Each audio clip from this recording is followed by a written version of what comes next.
Youth Congress നേതാവായിരുന്ന ഷുഹൈബിന്റെ രക്തസാക്ഷിത്വ ദിനത്തോടനുബന്ധിച്ച് നാട്ടിക മണ്ഡലം യൂത്ത് കോൺഗ്രസ് കമ്മിറ്റി അനുസ്മരണവും പുഷ്പാർച്ചനയും നടത്തി.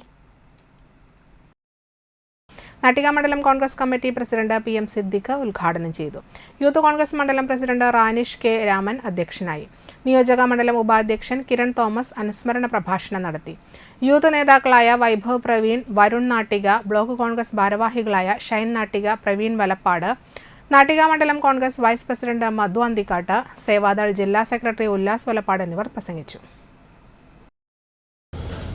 രാഷ്ട്രീയ പ്രവർത്തകൻ എന്നതിനേക്കാൾ ഉപരി ഒരു ജീവകാരുണ്യ പ്രവർത്തകനായിരുന്നു, സാംസ്കാരിക പ്രവർത്തകനായിരുന്നു.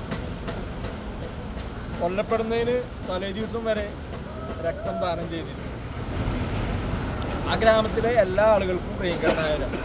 ഈ കാരണങ്ങൾ തന്നെയാണ് ആയുധമെടുത്ത് ഷുഹൈബിനെ ഇല്ലാതാക്കാൻ CPM പ്രേരിപ്പിച്ചത്.